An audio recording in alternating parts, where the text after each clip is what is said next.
नमस्कार दोस्तों, स्वागत है आप सभी का आपकी अपनी क्लासेस राहुल सर क्लासेस में। आज की जो हमारी क्लास होने वाली है वो जो साइंस के आपके कुछ क्लासेस हो चुकी हैं और उसी से आगे ये क्लास आपकी चौथी क्लास है ये। और चौथी क्लास है और इसमें जो बात करेंगे हम ऊतक ऊतक के बारे में पढ़ेंगे। और इससे पहले जो हमारी क्लास हो चुकी है साइंस के बारे में, यानी कि हम बायो की क्लास आपको अब तक 3 क्लासेस आपको दे चुके हैं, जिसमें हमने बात की थी अ, जैसे हम सेल के बारे में बात कर चुके हैं, सेल डिवीजन के बारे में बात कर चुके हैं, ठीक। तो इन सब पे हमने बात की है और उसी क्रम में अगली जो आपकी आज की जो क्लास होने वाली है वो आपकी क्लास है ऊतक यानी कि टिश्यू के मामले में। जब हम मानव शरीर के बारे में या जंतु शरीर के बारे में जब पढ़ते हैं तो उसमें एक महत्वपूर्ण टॉपिक हो जाता है आपका टिश्यू या ऊतक, ठीक है। तो इसी के बारे में समझने का प्रयास करते हैं, क्या होता है टिश्यू और किस तरीके से एग्जाम में इसके क्वेश्चन पूछे आते हैं या प्रश्न जो किस तरीके से बनते हैं यहाँ से, वो भी हम देखेंगे। और इसके साथ साथ हम ये समझेंगे कि ये टिश्यू होता क्या है और मानव शरीर में ये जो है टिश्यू कहाँ कहाँ पाया जाता है और टिश्यू कहते कैसे हैं, इस प्रकार की हम सारी चीज़ों को समझेंगे, ठीक है। तो चलिए स्टार्ट करते हैं आज की वीडियो को।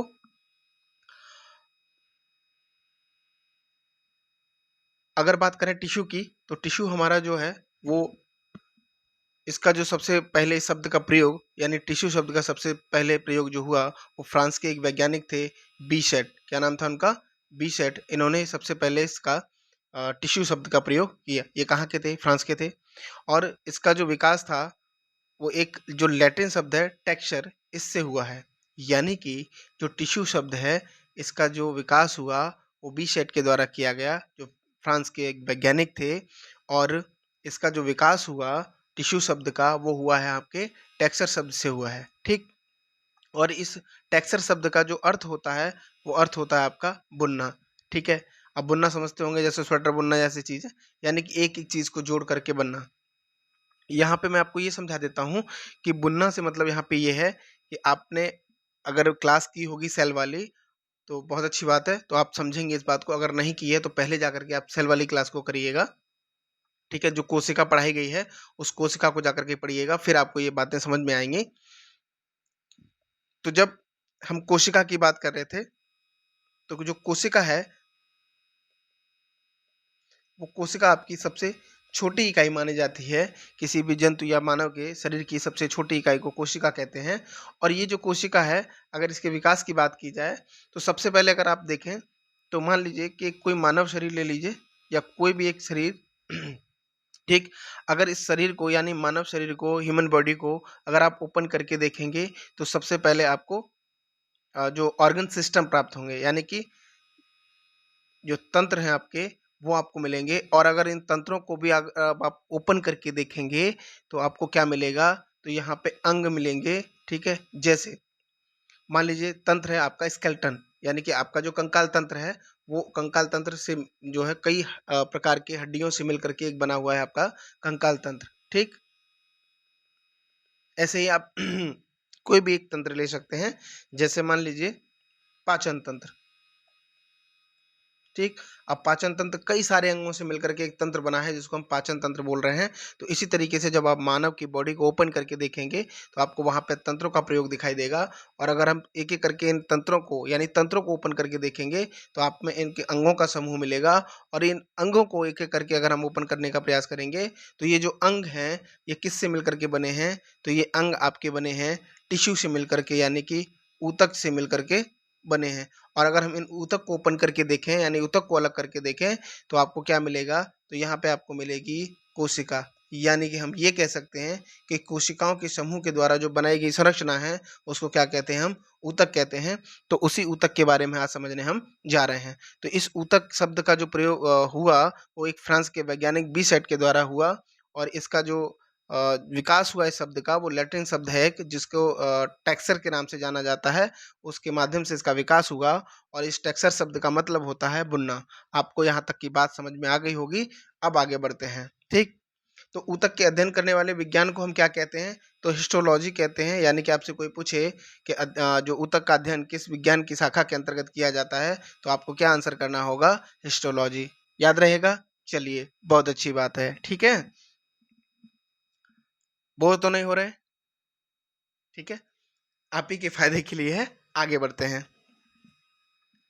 आ, जो हिस्टोलॉजी संबंध अगर अध्ययन की शुरुआत की बात करें, तो सर्वप्रथम इसकी शुरुआत इटली के एक वैज्ञानिक हैं, जो मार्केलो मर्फिगी, ठीक, क्या नाम है? मार्केलो मर्फिगी ने सबसे पहले इसके अध्ययन की शुरुआत की। ये कहाँ के थे? इटली के थे, और इसीलिए इन्हें फादर ऑफ क्या कहा जाता है? हिस्टोलॉजी कहा जाता है। आपसे पूछा जाएगा कि फादर ऑफ हिस्टोलॉजी किसे कहते हैं, तो आप क्या आंसर करेंगे? तो आपको आंसर करना होगा मार्केलो मर्फिगी। ठीक है, याद रहेगा? चलिए, आगे बढ़ते हैं इसी क्रम में। और समझते हैं कि ऊतक क्या है या टिश्यू क्या है। ठीक, तो समान कोशिकाओं का जो समूह होता है, जो किसी विशेष कार्य को करने के लिए एक जगह एकत्रित होते हैं, उन्हें क्या कहते हैं? ऊतक कहा जाता है। और जब कोशिकाएं समूह में होती हैं, तो उन्हें ऊतक कहा जाता है। यानी कि जो सेल है आपकी, ये जो कोशिका है, ये जब आप इकट्ठे समूह में होती है, इसी को क्या कहा जाता है? टिश्यू कहा जाता है। टिश्यू कुछ अलग नहीं है, कोशिकाओं का जो समूह है, उसी को क्या कहा जाता है? टिश्यू कहा जाता है या ऊतक कहा जाता है। अब ये जो ऊतक हैं, ये मुख्य रूप से आपको दो प्रकार को देखने को मिलते हैं। एक होता है आपका जंतु ऊतक, और दूसरा होता है पादप ऊतक। हम यहाँ पे जो क्लास करने वाले हैं, वो हमारी आपकी होने वाली है क्लास जंतु ऊतक, यानी एनिमल टिश्यू के बारे में हम लोग पढ़ने वाले हैं। पादप टिश्यू के बारे में हम लोग पढ़ेंगे जब हम प्लांट वाली क्लासेस को कंप्लीट करेंगे। ठीक है, यानी जो बॉटनी वाली क्लासेस होंगी उसमें इसको कंप्लीट करेंगे। ठीक है, चलिए आगे बढ़ते हैं।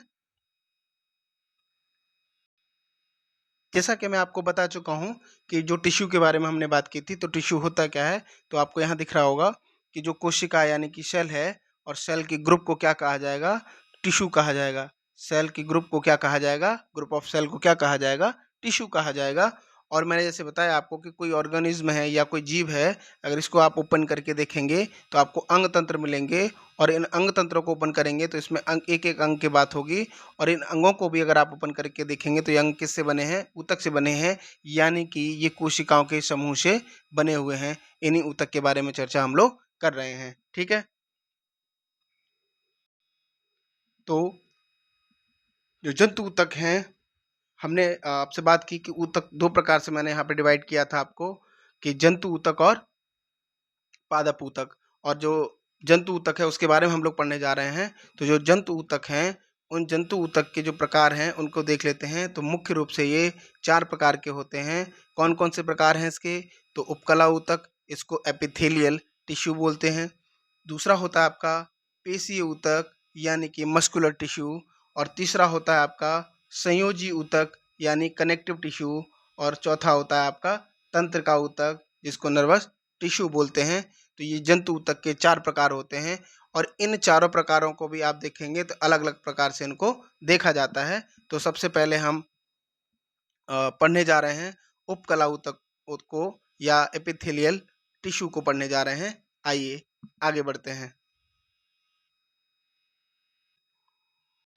तो ये जो उपकला ऊतक है या आपका एपिथेलियल टिश्यू है, इसके भी कई प्रकार हैं। आगे चल के हम देखेंगे। फिलहाल ये समझिए यहाँ पे कि जो उपकला ऊतक है, यह ऊतक हमारे शरीर की बाहरी एवं भीतरी परत बनाने का काम करता है। यानी कि आपको यहाँ दिख रहा होगा कि जो आपकी स्किन्स वगैरह हैं, इस सबको बनाने का काम कौन करता है? तो ये उपकला ऊतक करता है। यानी कि इसको क्या कहते हैं?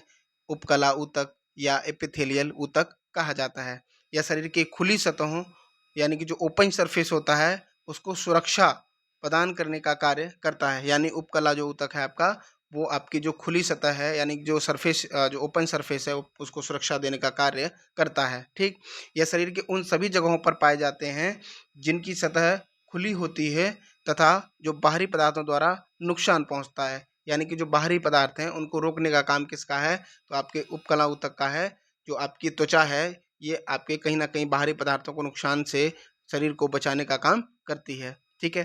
तो ऐसे ही इसमें हमारी जो त्वचा है इन्हीं ऊतकों से मिल कर के बनी है, यानी कि हमारी जो स्किन है वो उपकला ऊतक से बनी हुई है। इसी ऊतक की कमी से क्या होता है, अगर इस टिश्यू की कमी हो जाए तो क्या होगा, तो इससे झुर्रियाँ पड़ जाएँगी। और जब आपने देखा होगा कि जो बुढ़ापा वगैरह आता है तो आपको झुर्रियाँ ये ज़्यादा दिखाई देंगी, यानी कि इस टिश्यू की धीरे-धीरे क्या होती है, कमी होने लगती है। और यही ठंड से बचाने के लिए भी ये काम करता है। ये बहुत महत्वपूर्ण है, याद रखिएगा इस बात को कि झुर्रियाँ भी इसी ऊतक की कमी से पड़ रही हैं और ठंड से बचाने का काम भी ये करता है। और यही टिश्यू है, उपकला ऊतक ही टिश्यू है जिसके लिए आप मरते हैं, है ना? जो सुंदरता है, ठीक है? तो सुंदरता भी यही टिश्यू आपको प्रदान करता है और चोट से सुरक्षा भी ये प्रदान करता है। तो उपकला ऊतक के बारे में हमने क्या-क्या समझा कि जो बाहरी और भीतरी परत को बनाने का काम करता है उपकला ऊतक, और यह जो खुली सतह है उसको सुरक्षा प्रदान करने का काम करता है। और जो खुली तथा बाहरी पदार्थ हैं और जो आपके जो ओपन सरफेस है उस पे जो बाहरी पदार्थ नुकसान पहुँचाते हैं उनसे बचाने का काम भी यही करता है। और हमारी त्वचा जो है इनसे मिल कर के बनी हुई, यानी कि स्किन की आपकी इसी उपकला ऊतक से मिल कर के बनी हुई है और इसी ऊतक से झुर्रियाँ पड़ जाती हैं और ठंड से बचाने का भी काम करता है और आपको ये सुंदरता प्रदान करने का भी कार्य करता है। साथ ही में इस चोटों से भी सुरक्षा प्रदान करता है, ठीक है? चलिए आगे बढ़ते हैं और अब इसके जो है पार्ट्स को एक-एक करके समझने का प्रयास करते हैं, उपकला ऊतक का यानी एपिथेलियल टिश्यू का, ठीक? तो जो आपका उपकला ऊतक है यानी एपिथेलियल टिश्यू है, इसको भी हम 4 प्रकार से देखते हैं, यानी इसको भी 4 भागों में डिवाइड करके हम पढ़ते हैं। सबसे पहला है आपका सरल सल्की उपकला ऊतक, यानी कि सिंपल स्क्वैमस एपिथेलियम, ठीक है? Simple squamous epithelium. दूसरा है आपका स्तरित उपकला ऊतक, यानी कि स्ट्रैटिफाइड एपिथेलियम, स्ट्रैटिफाइड एपिथेलियम, ठीक है? तीसरा है आपका स्तंभाकार उपकला ऊतक, यानी कि कॉलमनर एपिथेलियम, यानी कि कॉलमनर एपिथेलियम, ठीक है? और चौथा है आपका घनाकार उपकला ऊतक, ठीक? यानी कि क्यूबाइडल एपिथेलियम। देखिए आपको यहाँ पे दिख रहा होगा, तो ये आपका स्क्वैमस है, यानी कि स्क्वैमस टाइप का जो आपका जो टिश्यू है, ठीक है? ये एक पतला नुमा एक संरचना होती है, ठीक है? कोशिकाओं की, जिसको क्या कहा जाता है, सरल सल्की उपकला ऊतक। जो स्तरित उपकला ऊतक है तो आपको देखने को मिल रहा होगा यहाँ पे काफ़ी लेयरों में ये दिखाई दे रहा होगा, इसलिए इसको क्या बोलते हैं, स्ट्रैटिफाइड या स्तरित उपकला ऊतक कहा जाता है, ठीक है? यहाँ पे आपको दिख रहा होगा तीसरा स्तंभाकार यानी कोलमनर, तो इसको देखने को मिलेगा ये स्तंभ के आकार की जो कोशिकाएं हैं उससे मिलकर के टिश्यू आपका बना हुआ है, तो इसको क्या बोलते हैं, स्तंभाकार उपकला ऊतक, ठीक? चौथा है उपकला ऊतक में घन आकार, तो ये जो आपका जो सेल है आपको देखने को मिल रहा होगा घन के आकार की एक संरचना बनी हुई है, तो इसलिए इसको क्या बोल रहे हैं, घनाकार उपकला ऊतक, ठीक है? चलिए एक-एक करके अब इन चारों के बारे में समझते हैं। तो जो एपिथेलियल टिश्यू है उसके 4 प्रकार हमने देखे, जिसमें पहला प्रकार कौन-सा है, सरल सल्की उपकला ऊतक, ठीक है? सबसे पहले हमने जो डिवाइडेशन किया था वो हमने किया ऊतक यानी कि टिश्यू को हमने क्या कहा कि हमने 2 पार्ट में डिवाइड किया, यानी कि पादप और जंतु, ठीक? यानी दोनों ऊतक के बारे में हमने देखा, लेकिन हम लोग जो पढ़ रहे हैं वो जंतु ऊतक के बारे में पढ़ रहे हैं। और फिर हमने उसके बाद जो जंतु ऊतक है उसको भी 4 भागों में हमने डिवाइड करके देखा, ठीक? और उसी में जो सबसे पहला है आपका उपकला ऊतक, उसी उपकला के ऊतक के जो 4 प्रकार हैं उसमें सबसे पहला प्रकार कौन-सा है आपका, सरल सल्की उपकला ऊतक यानी सिंपल स्क्वैमस एपिथेलियम, ठीक? अब इसके बारे में देखें तो ऐसी ऊतक की कोशिकाएं हमेशा क्या होंगी, चपटी होती हैं और यह अत्यधिक पतली एवं कोमल सतह का निर्माण करती हैं, ठीक है? यानी कि जो काफ़ी पतली होगी और काफ़ी जो है कोमल होंगी, स्मूथ होंगी, और उसी का निर्माण जो है कौन करता है, तो सरल सल्की उपकला ऊतक यानी स्क्वैमस एपिथेलियम के द्वारा होता है, ठीक है? और ये कोशिकाएं कैसी होंगी, ये हमेशा ये आपको दिख रहा होगा यहाँ पे, ये क्या है आपकी एक चपटी हुई लेयर है, इसी संरचना के अनुसार ये आपको देखने को मिल रहा होगा। अच्छा, इन कोशिकाओं के केंद्रक भी क्या होंगे, हमेशा जो अगर आपको यहाँ पे केंद्रक समझ नहीं आ रहा होगा तो आपसे रिक्वेस्ट है कि आप पहले जाएंगे कि सेल वाली क्लास करेंगे और वहाँ पे आपको ये सारी चीज़ें आपको देखने को मिल जाएंगी कि केंद्रक किसे कहते हैं। ठीक है, यहाँ समझाऊंगा तो बहुत लंबा हो जाएगा, इसलिए आप जा करके प्ले लिस्ट में चले जाइएगा, वहाँ बायो का प्ले लिस्ट बना हुआ है, उसमें जा करके आपको ये क्लासेस देखने को मिल जाएंगी। ठीक है, तो ये जो कोशिकाएं हैं, इन कोशिकाओं का केंद्रक भी क्या होगा, चपटा हुआ होता है। ठीक, अब उदाहरण देख लेते हैं कि सरल सल की उपकला ऊतक से उदाहरण कौन कौन से हो सकते हैं। तो सबसे पहले अगर आप देखें तो ये शरीर की बाहरी सतह, यानी कि हम किसकी बात कर रहे हैं, त्वचा की बात कर रहे हैं, यानी स्किन की बात हो रही है। तो स्किन किससे बनी हुई है, सरल सल की उपकला ऊतक से बनी हुई है। ठीक, चलिए आगे देखते हैं। रक्त नलिकाओं की दीवार पर, यानी कि जो ब्लड वेसल्स होती हैं, उसकी जो वेसल्स हैं, उसकी जो बाहरी परत है वो किसके द्वारा बनी हुई है, तो वो भी आपकी सरल सल की उपकला ऊतक के द्वारा बनी हुई है। ठीक, अच्छा, फेफड़ों के अंदर जो वायु कोष होते हैं, जो एलोवेली होते हैं, ये जो आपको दिख रहे होंगे, ठीक है, ये भी किसके बने होते हैं, तो ये भी सरल सल की उपकला ऊतक के बने होते हैं। और जो आपकी ग्रास नली है, और वो ग्रास नली भी किसके जो बाहरी सतह है इसकी, ये किससे बनी हुई है, तो ये भी आपकी सरल सल की उपकला ऊतक से बनी हुई है। ठीक है, यहाँ तक बात आपको समझ में आ गई। चलिए अब दूसरा देखते हैं, उपकला ऊतक का दूसरा भाग, यानी कि स्तरित उपकला ऊतक। ठीक है, यानी उपकला ऊतक यानी एपिथेलियल टिश्यू के बारे में हम लोग पढ़ रहे हैं। पहला पार्ट हमने देख लिया है, अब हम दूसरे भाग की बात कर रहे हैं। ठीक है, तो स्ट्रेटिफाइड एपिथेलियम के बारे में देखें तो ये त्वचा के उपकला कोशिकाओं को कटने और फटने से बचाने के लिए काम करता है। ठीक है, और ये त्वचा में कई एपिथेलियम परतें उपस्थित होती हैं। ठीक है, जैसे आपको यहाँ पे देखने को मिल रहा होगा, तो ये किस प्रकार की जो ऊतक है, तो ये है आपका स्तरित उपकला ऊतक। ठीक है, यानी कई लेयरों में ये बना हुआ होगा, और ये जो है कटने फटने से हमेशा बचाता है। जैसे आप कंधे के ऊपर आप देखेंगे तो आपको काफ़ी मूवमेंट होगा, तो वहाँ पे आपको, अगर ये ऐसा नहीं होगा तो ये कट फट जाएगा, तो इससे दिक्कत होगी आपको। तो जिससे बचाने के लिए आपका एक वहाँ पे ऊतक है, जो जिस ऊतक से जो मिल करके बना है, वो कौन सा ऊतक है, वो स्तरित उपकला ऊतक है। ठीक है, चलिए, ये कोशिकाएं एक पैटर्न में उपस्थित होती हैं, और इसीलिए स्तरित यानी कि लेयर बाय लेयर जो बना होता है, इसलिए इसको क्या बोलते हैं, तो स्तरित उपकला ऊतक इसको कहा जाता है। ठीक है, ये दो प्रकार आपने पढ़ लिए। चलिए अब चलते हैं तीसरे प्रकार की ओर, और तीसरा प्रकार है आपका घनाकार उपकला ऊतक। ठीक है, सॉरी। तो जो घनाकार उपकला ऊतक है, यानी क्यूबाइडल एपिथेलियम है, इसके बारे में अगर आप देखें तो मैंने आपको बताया था ना कि सब जो सेल है आपकी वो क्यूब के आकार में बनी है, इसलिए इसको क्या कह दे रहे हैं, घनाकार या क्यूबाइडल कह दे रहे हैं। और यह घन के आकार का, जो है घन के आकार की कोशिकाओं से बना होता है। ठीक है, और इसका मुख्य कार्य स्राव और अवशोषण होता है, यानी कि जो स्राव होता है और अवशोषण है, उसी का जो मुख्य कार्य है। यानी कि जो घन आकार की उपकला ऊतक है, इसका मुख्य कार्य क्या है, तो स्राव और अवशोषण को रोकना। ठीक है, अब यहाँ पे अगर देखें तो जैसे उदाहरण के रूप में, तो आपको लार ग्रंथियों में, ठीक है, तो ये जो लार ग्रंथियां जो बनी हुई हैं, जो इसकी लेयर बनी हुई है, वो किसकी बनी हुई है, वो घनाकार उपकला ऊतक की बनी हुई है। यानी कि यहाँ पे जो सेलों का जो झुंड पाया जाता है, उसको क्या कहा जाएगा, घनाकार उपकला ऊतक। ठीक, गुर्दे की जो नलिकाएं होती हैं,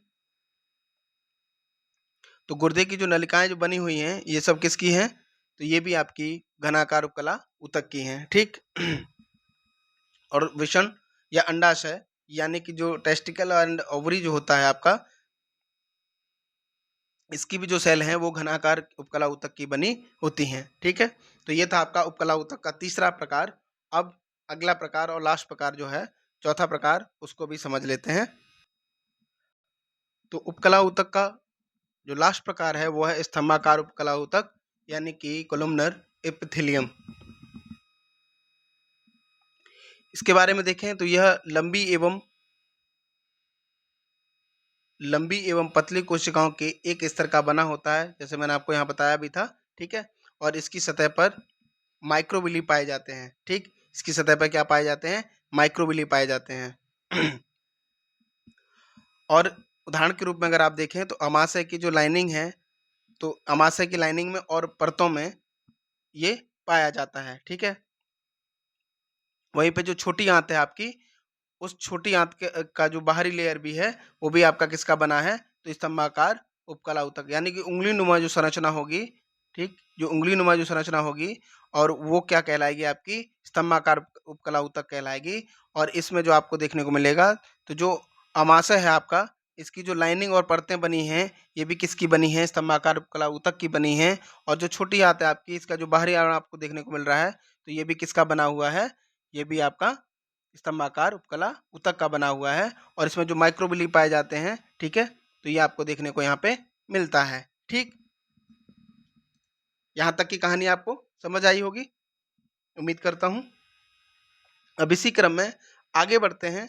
तो हमने जो 4 क्रम पढ़े थे, यानी कि जंतु ऊतक के हमने जो 4 प्रकार देखे थे, उसमें सबसे पहला प्रकार कौन सा था, उपकला ऊतक का था। और अब दूसरा जो प्रकार है उसको समझ लेते हैं। तो हम यहाँ पे अब तक बात कर चुके हैं जंतु ऊतक के प्रकार के बारे में, और पहला हमने उपकला ऊतक को कंप्लीट कर लिया है। अब उसी क्रम में आपका दूसरा है पेशी ऊतक। ठीक है, इसी तरीके से हम संयोजी ऊतक और तंत्रिका ऊतक को भी कंप्लीट करेंगे। तो चलिए आगे बढ़ते हैं पेशीय ऊतक की तरफ। तो चलिए पेशी ऊतक के बारे में समझते हैं, यानी मस्कुलर टिश्यू के बारे में समझते हैं।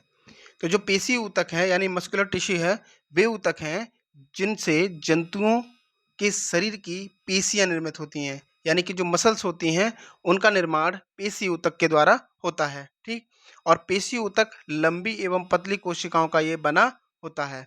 पेशी ऊतक हमारे शरीर में मांसपेशियों को बनाने का और उन्हें नियंत्रित करने का कार्य करते हैं। ठीक, और जो पेशी ऊतक हैं वो संकुचन के गुण के कारण अंगों में जो गतिविधि होती है आपके अंगों में, उसको एक्टिव करते हैं, यानी कि गतिविधि प्रदान करते हैं ये। ठीक, जो आपके पेशी ऊतक हैं उसमें जो संकुचन के गुण के कारण, यानी कि उसमें जो संकुचन होता है उसी से गतिविधि आपको प्रदान होती है, यानी उसी से आपको गतिविधि मिलती है। इन पेशियों में विशेष प्रकार की एक प्रोटीन होती है जिसे संकुचनशील प्रोटीन कहा जाता है। ठीक है, और इसी के संकुचन और शिथिलन से ही क्या होता है कि जो गति है वो उत्पन्न हो पाती है। ठीक, तो ये जो प्रोटीन है आपकी संकुचनशील प्रोटीन, वो कौन सी आपकी कॉन्ट्रैक्टाइल प्रोटीन इसको कहा जाता है। ठीक, इसी के माध्यम से क्या होता है कि संकुचन और जो शिथिलन है, यानी कि जो गति उत्पन्न हो रही है संकुचन और शिथिलन के कारण, वो किसके माध्यम से हो रही है, तो ये आपके संकुचनशील प्रोटीन के माध्यम से हो रही है। ठीक है, यानी कि कॉन्ट्रैक्टाइल प्रोटीन के माध्यम से हो रही है। चलिए आगे बढ़ते हैं और इसके भी टाइप देख लेते हैं। तो इसके जो टाइप होते हैं पेशी ऊतक के, वो मुख्य रूप से आपको 3 प्रकार के देखने को मिलते हैं। यानी कि पहला है आपका रेखीय पेशीय ऊतक, या इसको और भी अन्य नामों से जाना जाता है, यानी कि रेखीय पेशी ऊतक या कंकाल पेशी ऊतक, या इसको स्वैच्छिक पेशी ऊतक भी कहते हैं। क्यों कहते हैं ये अभी हम आगे समझेंगे। ठीक है, दूसरा है आपका अरेखीय पेशी ऊतक या चिकनी पेशी ऊतक, या इसको और नाम से भी जाना जाता है अस्वैच्छिक पेशी ऊतक। ठीक है, घबराने की बात बिल्कुल भी नहीं है, आगे चल के हम इसी अभी समझने वाले हैं कि इनको ऐसा क्यों कहा जाता है। ठीक है, और तीसरा इसका प्रकार है हृदय पेशीय ऊतक। ठीक, चलिए एक एक करके समझते हैं। तो पहला चलते हैं रेखीय पेशी ऊतक या कंकाल पेशी ऊतक या स्वैच्छिक पेशीय ऊतक। ठीक, चलिए तो समझा जाए पेशी ऊतक के बारे में, यानी मस्कुलर टिश्यू के बारे में।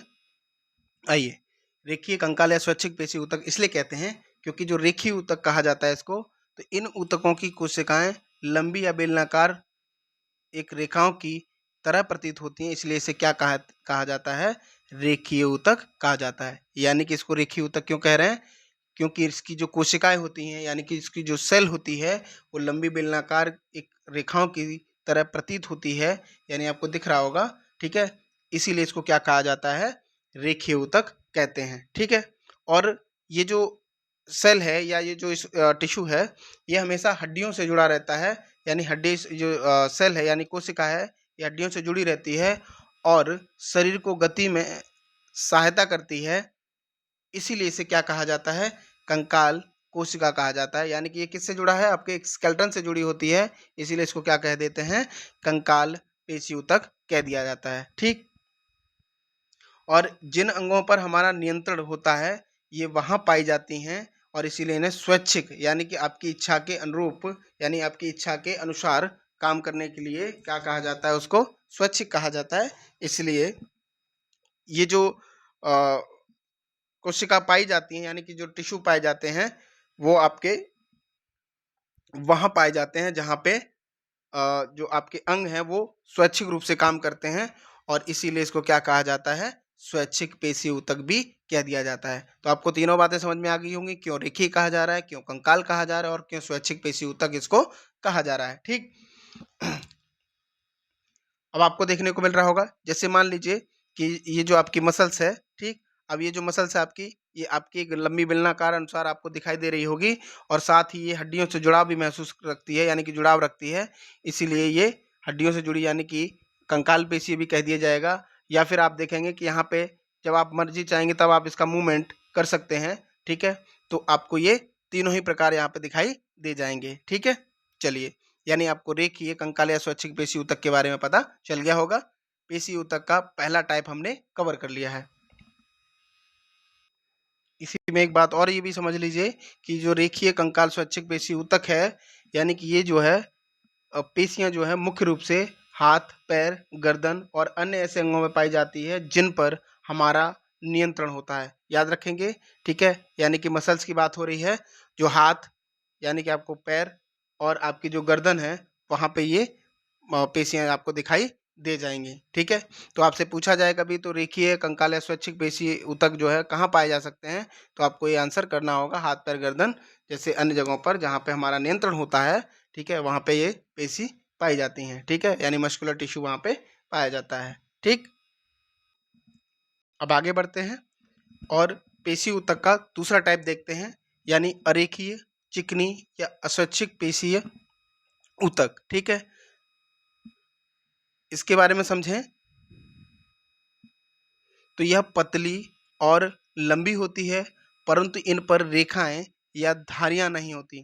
ठीक है, इन पर रेखाएं या धारियां नहीं होती, इसलिए इन्हें क्या कहा जाएगा, अरेखीय पेशी ऊतक कहा जाता है। ठीक है, वहां रेखीय आपको बताया जा रहा था क्योंकि ये यहाँ पे क्या हो रहा था कि वो जो है रेखाएं या धारियां उस पर पाई जा रही थी, इसलिए उसको रेखीय कहा जा रहा था। लेकिन यहाँ पे अरेखीय है, यानी कि यहाँ पे क्या होगा, रेखा या धारियां नहीं पाई जाएंगी, इसलिए इसको क्या कहेंगे, अरेखीय ऊतक कहा जाएगा। ठीक है, इनका संकुचन हमारी इच्छा के अनुसार नहीं होता है, इसलिए ये अस्वैच्छिक हो जाएंगी। ठीक है, यानी कि वे स्वैच्छिक थी और ये क्या हो जाएगी, अस्वैच्छिक पेशी ऊतक हो जाएगी। और इसी में शरीर के वे अंग जिन पर हमारा नियंत्रण नहीं होता, यानी कि हमारे नियंत्रण के बगैर जो चीजें काम करती हैं, जैसे मान लीजिए आपने खाना खाया, अब खाना आपके शरीर को क्या करना है, पचाना है। ठीक, अब पाचन तंत्र आपका काम करेगा, तो क्या आपकी सहमति चाहिए उसको, या आप कहेंगे कि नहीं अभी हमने खाना खा लिया है, अब 4 घंटे के बाद हम इसको पचाएंगे। ठीक है, या हम 20 घंटे के बाद तो ऐसा कुछ होता है नहीं, काम अपना वो काम शुरू कर देता है पाचन तंत्र, और अपने इच्छा अनुसार वो काम करता है, यानी आपकी इच्छा उसमें नहीं चलती है। तो इसी प्रकार से जहाँ पे आपकी इच्छा ना चले उसको क्या बोल देंगे, अस्वैच्छिक बोल दिया जाएगा। और इसीलिए जहाँ नियंत्रण नहीं है वहाँ अस्वैच्छिक पेशी बने होते हैं, यानी कि जो शरीर के जिन अंग पर हमारा नियंत्रण नहीं होता, ठीक है, उसके जो जहाँ शरीर पे हमारा नियंत्रण नहीं होता वहाँ जो है जो टिश्यू पाया जाएगा वो कौन सा पाया जाएगा, वो जो है अस्वैच्छिक पेशीय ऊतक वहाँ पे, या अस्वैच्छिक पेशी टिश्यू वहाँ पे पाया जाता है। ठीक है, चलिए, जैसे एग्जाम्पल समझ लीजिए, आहार नली में जो भोजन का प्रवाह या शरीर के भीतरी अंगों का कार्य करना। ठीक है, तो जो वहाँ का जो आवरण है आपका, वहाँ पे जो टिश्यू पाया जाएगा वो कौन सा पाया जाएगा, आपका पेशी ऊतक पाया जाएगा, यानी मस्कुलर टिश्यू। और कौन से प्रकार का, तो अरेखीय, चिकनी या स्वैच्छिक पेशी ऊतक वहाँ पे पाया जाएगा। ठीक है, आगे बढ़ते हैं इसी क्रम में। उसी क्रम में अगला है हमारा पेशी ऊतक का अगला जो तीसरा पार्ट है वो है हृदय पेशी ऊतक, यानी कार्डियक मस्कुलर टिश्यू। और ये जो कार्डियक मस्कुलर टिश्यू है ये हमारे हृदय के कार्डियक पेशी का बना होता है। ठीक है, और यह हृदय के अंदर होती है, और इसकी क्रिया जो होती है कैसी होती है, अनैच्छिक होती है। यानी हमारा जो हृदय है वो किसका बना हुआ है, हृदय का जो अंदरूनी पार्ट है वो आपके कार्डियक मस्कुलर टिश्यू का बना हुआ है, ये आपको दिखाई दे रहा होगा। ठीक, तो ये आपके पेशी ऊतक के तीनों प्रकार हो गए। अब हम इसी क्रम में आगे बढ़ते हैं।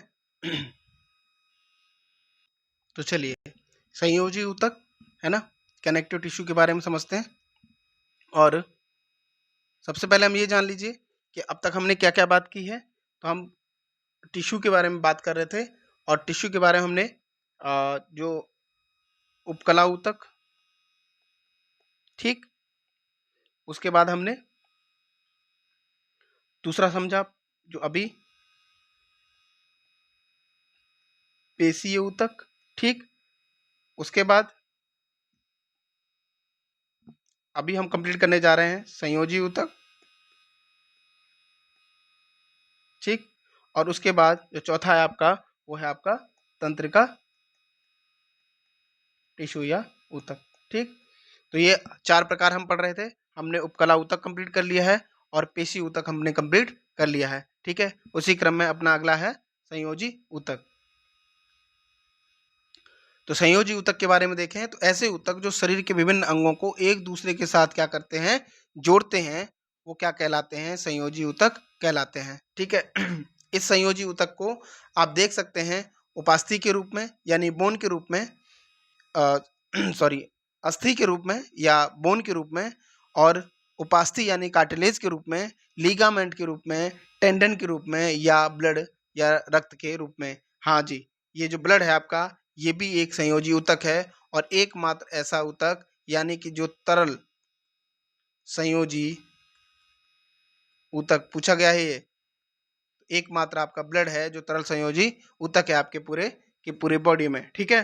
तो ये आपके संयोजी ऊतक कहलाते हैं, यानी कि बोन। तो बोन यानी कि अस्थि यानी हड्डी। तो जो स्केलेटन है अगली क्लास हमारी उसी पे रहेगी, यानी कंकाल तंत्र, ठीक। तो इसको विस्तृत रूप से समझेंगे। फिलहाल यहाँ पे केवल उतनी ही बात करेंगे जो टिश्यू के बारे में बात हो रही है, ठीक है। तो एक एक करके सारे पार्ट्स के बारे में हम लोग जानेंगे। फिलहाल अभी यहाँ पे टिश्यू के बारे में बात हो रही है, तो केवल हम वहीं तक सीमित रहेंगे, ठीक है। तो चलिए एक एक करके इनको समझ लेते हैं। तो पहला है यहाँ पे संयोजी ऊतक का अस्थि यानी कि बोन।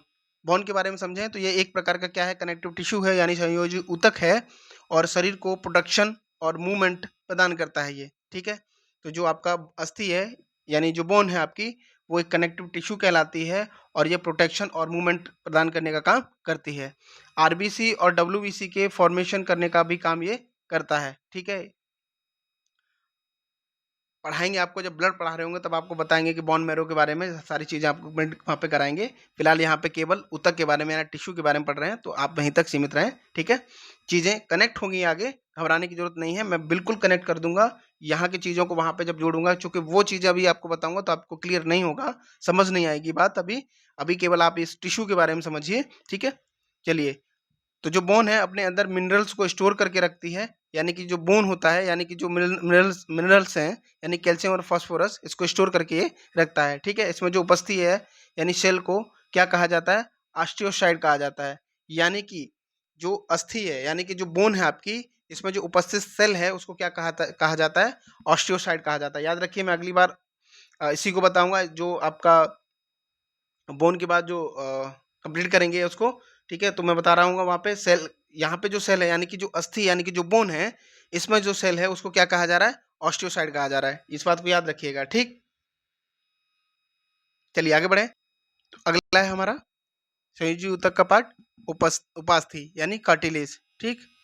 और जो कार्टिलेज के बारे में समझें तो यह उपास्थि एक विशेष प्रकार का संयोजी ऊतक है ये भी, ठीक है। और यह जोड़ों को नरम करने, हड्डियों को सरकने और घूमने के लिए एक चिकनी सतह प्रदान करने और उन क्षेत्रों में सहायता प्रदान करने का काम करता है जहां पर लचीलेपन को बनाए रखने की क्या होती है, आवश्यकता होती है।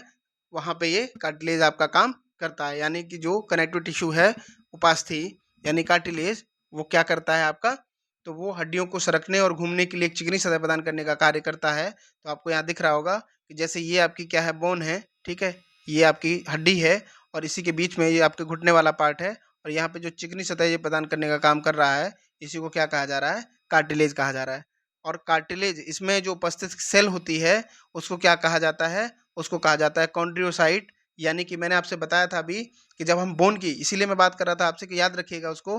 तो जब हम बोन की बात कर रहे थे तो बोन में मैंने आपको बताया था कि उसकी सेल को क्या कहा जा रहा था, ये पूछा गया है, इसलिए आप इस बात पे बहुत जोर दे रहा हूं मैं। ठीक है, तो क्या कहा जाता है, ऑस्टियोसाइट। ठीक, तो जो बोन है उसमें जो उपस्थित सेल होती है उसको क्या कहा जा रहा है, ऑस्टियोसाइट कहा जा रहा है। लेकिन जो आपकी उपास्थि यानी कार्टिलेज में जो सेल उपस्थित होती है उसको क्या कहा जाता है, तो उसको कहा जाता है कॉन्ड्रियोसाइट। ठीक है, याद रखेंगे। चलिए आगे बढ़ते हैं। तो ये जो संयोजी ऊतक यानी कि जो कार्टिलेज की बात कर रहा था मैं, तो ये कार्टिलेज देखो आपको यहाँ एक तो घुटने वाले पार्ट में भी देखने को मिल रहा होगा, और जो आपकी नाक की हड्डी होती है ना, यहाँ पे भी आपको ये कार्टिलेज देखने को मिलता है। यानी कि ये एक स्मूथ यानी सरकने की या घूमने की मूवमेंट करने के लिए एक चिकनी सतह का निर्माण करती है। ठीक है, उसी के लिए इसको, ये जो स्मूथपन इसमें आता है, ठीक है, तो इसको क्या कहा जाता है, कार्टिलेज कहा जाता है। ठीक, चलिए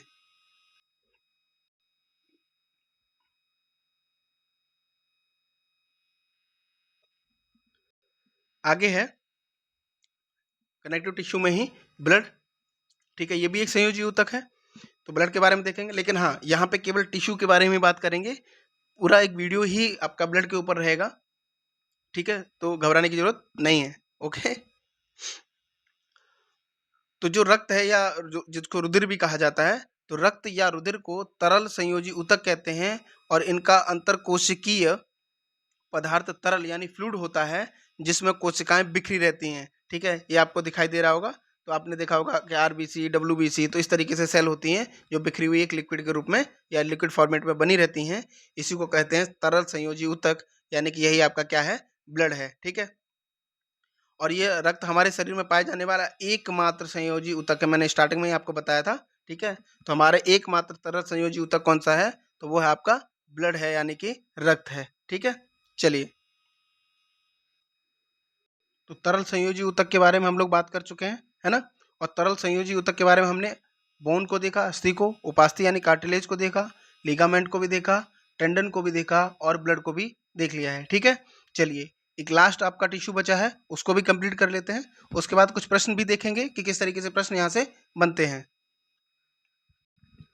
लास्ट है आपका तंत्रिका ऊतक। अभी तक हम लोग जो बात कर चुके हैं वो हम उपकला ऊतक, पेशी ऊतक, संयोजी ऊतक, और लास्ट है आपका तंत्रिका ऊतक। ठीक है, तो तंत्रिका ऊतक के बारे में अगर देखें तो नर्वस जो टिश्यू है उसके बारे में अगर आप समझें, तो तंत्रिका ऊतक मस्तिष्क, रीढ़ की हड्डी और तंत्रिकाओं में पाए जाते हैं ये। ठीक है, यानी कि जो आपका ब्रेन है, स्पाइनल कॉर्ड है, और जो नर्वस है, उसमें ये पाया जाता है तंत्रिका ऊतक। ठीक है, ये जो न्यूरॉन है या तंत्रिका जो तंत्र है उसके बारे में हम अलग से एक और क्लास आपकी रहेगी, क्योंकि ये काफ़ी बड़ा चैप्टर है, इसके बारे में बहुत डीपली जानना पड़ता है। ठीक है, तो उसके लिए हम अलग से एक क्लास लाएंगे, लेकिन यहाँ फिलहाल टिश्यू की बात हो रही है, यानी टिश्यू से मिलकर के कौन कौन से तंत्र हमारा बना हुआ है उसके बारे में देख रहे हैं। तो जो तंत्रिका ऊतक है वो आपका मस्तिष्क, रीढ़ की हड्डी और तंत्रिकाओं में पाए जाते हैं। ठीक है, जो तंत्रिका ऊतक होते हैं, यह शरीर की कई गतिविधियों के समन्वय और नियंत्रण के लिए जिम्मेदार होते हैं, और तंत्रिका ऊतक संवेदना को शरीर के एक भाग से दूसरे भाग में भेजने का काम भी करते हैं। ठीक, और तंत्रिका ऊतक की जो कोशिकाओं को क्या कहा जाता है, न्यूरॉन कहा जाता है। यानी जो न्यूरॉन है यही आपकी सबसे लंबी, अगर आपसे पूछा जाए कि मानव शरीर की सबसे लंबी कोशिका कौन सी है, तो यही आपकी न्यूरॉन होती है। ठीक है, तो तंत्रिका ऊतक की जो कोशिका है उसको क्या कहा जाता है, न्यूरॉन कहा जाता है, और न्यूरॉन तंत्रिका ऊतक की कार्यात्मक एक इकाई होती है। तो ये था आपका टिश्यू का चैप्टर जो हमने बहुत अच्छे से कवर किया है। आप इस वीडियो को 1 से 2 बार अच्छे से रिपीट करके देख लीजिएगा। ठीक है, पहली बार में कोशिश करिए कि आप एक स्मूथ तरीके से इसको नोट्स बनाते हुए करिएगा। ठीक है, फिर आपको अगर ज़रूरत पड़ती है तो 1-2 बार आप इसको स्पीड में भी करके देख सकते हैं, तो आप बहुत ईज़िली आधे घंटे में आपकी वीडियो कंप्लीट हो जाएगी। ठीक है, यानी कि आप एक चैप्टर आपका अच्छे से कवर हो जाएगा। ठीक, अब कुछ प्रश्नों को भी हम यहाँ पे देख लेते हैं कि किस प्रकार से प्रश्न यहाँ पे पूछे जाते हैं। तो जैसा कि यहाँ पे आपको प्रश्न दिख रहा होगा, पहला प्रश्न है आपका कि किस प्रकार के ऊतक शरीर की सुरक्षा कवच, याद रखिएगा हम लोग बात कर चुके हैं इसके मामले में। तो जो सुरक्षा कवच का कार्य करते हैं तेजी से कमेंट करिए कि इसका आंसर क्या होना चाहिए।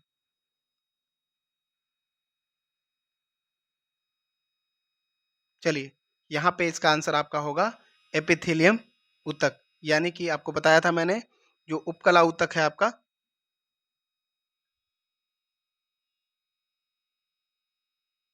ठीक। स्किन के मामले में मैंने आपको बताया था कि जो अपनी बाहरी त्वचा और ये सारी चीज़ों को बहुत अच्छे से मैंने कवर करके बताया था, ठीक है। तो सुरक्षा कवच का कार्य कौन कर रहा है आपका? एपिथेलियम ऊतक कर रहा है, यानी कि उपकला ऊतक करता है, ठीक है। तो इसका सही आंसर क्या हो जाएगा? ए हो जाएगा। ये आपका यूपीपी से 2019 में प्रश्न पूछा गया था, ठीक। इसी प्रकार से अगला प्रश्न है आपका, संवेदना का चालन शरीर के एक भाग से दूसरे भाग में किसके द्वारा होता है? जो संवेदना का जो चालन है वो शरीर के एक भाग से दूसरे भाग के किसके द्वारा होता है? बहुत अच्छे से अभी थोड़ी देर पहले ही आपको बताया था, ठीक है। तेजी से कमेंट करिए, इसका आंसर क्या होना चाहिए, ठीक। तो चलिए, इसका आंसर होगा तंत्रिका ऊतक, ठीक है। आई होप आपको समझ में आ रहा होगा कि जो आपने क्लास की है, आपके सारे प्रश्न इसी तरीके से सारे हल हो जाएंगे, ठीक है। अगला प्रश्न है आपका कि लीगामेंट एक रचना है जो जोड़ती है, किसको जोड़ती है? तो मैंने आपको बताया था लीगामेंट और टेंडन, याद आ रहा है? तो लीगामेंट किसको जोड़ती है? तो ये अस्थि को अस्थि से जोड़ने का काम करती है, तो इसको क्या कहा जाता है? लीगामेंट कहा जाता है। तो ये आपका आंसर हो जाएगा बी, यानी कि इस प्रकार से प्रश्न आपको देखने को मिलते हैं। तो आई होप आपको वीडियो पसंद आई होगी, है ना। अगर आपको वीडियो पसंद आई है और हमारी मेहनत अगर आपको अच्छी लगी, तो आप हमें लाइक, शेयर, कमेंट, ठीक है, और जितना हो सके शेयर करिए, लोगों को जोड़ने का प्रयास करिए, जिससे अधिक से अधिक लोग इस का लाभ उठा पाएँ, ठीक है। तो चलिए, फिर मिलते हैं आपसे अगली किसी क्लास में, तब तक के लिए बाय, धन्यवाद।